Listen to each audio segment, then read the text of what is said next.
in this bracket, in this field of 12 teams, you have a really interesting mix of coaches. You have a guy who's a rising head coaching star in Rhett Lashley. You've got Dabo Sweeney, who, 3 weeks ago, they weren't even supposed to be in. I mean, they honestly limped backwards into the ACC title game after losing a nail biter to South Carolina.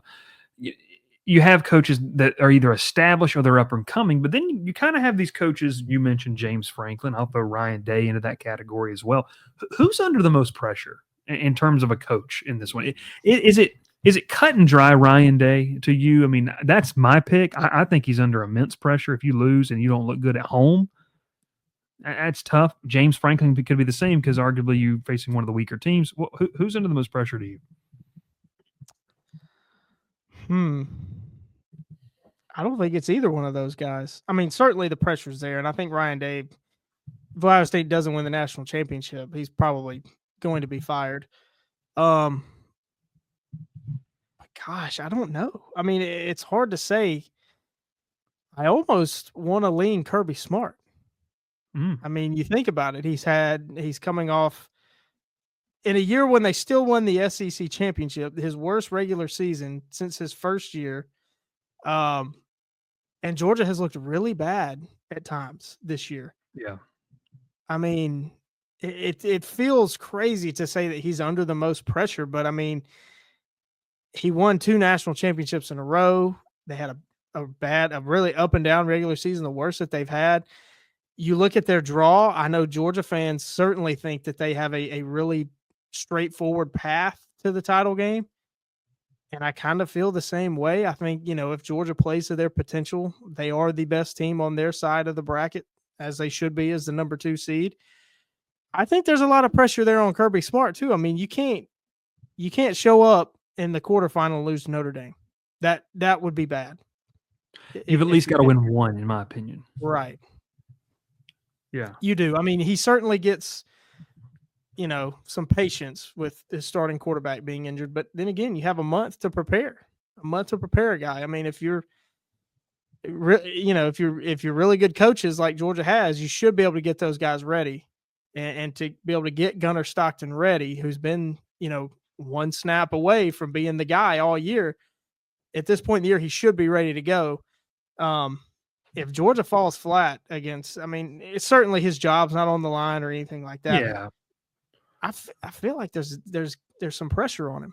I mean, they went 10-2, really good year, won the SEC, but just a down year for them in a lot of ways. And I think it's got some Georgia fans feeling nervous. Certainly they don't want anything. They don't want Kirby to go anywhere, but this could snowball, right? Yeah. Kind of could have the potential to snowball. So I know I mentioned Ryan Day, and I think obviously, like, you feel like he's kind of coaching for his job to a certain extent. James Franklin's there, but that one's kind of there. Well, I'm gonna go with Steve Sarkisian. And I think it's interesting for me with Sarkisian because you're probably like, well, Bryce, he was in the playoff last year, but you know what? Almost to the same vein as Kirby Smart. Texas, who have they beaten? I mean, who has Texas beaten that's impressive? Arkansas and Vanderbilt? I mean, they've done what a good team should do, but they haven't done what great teams do, and they haven't won the big one yet.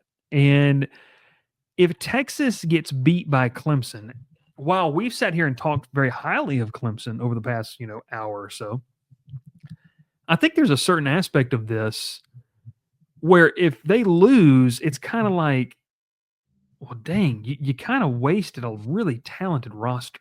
And you have this taste in your mouth until you get to next fall if you're a Texas fan, because you're kind of like, we really didn't beat anybody. Like, all of our big games, we really lost. So I think Sarkisian's under some pressure. Now, I want to preface, both Will and I have talked about this, not in terms of losing your job, but just kind of the optics of what a loss would do, especially right there. So I've got Sark being, to that point.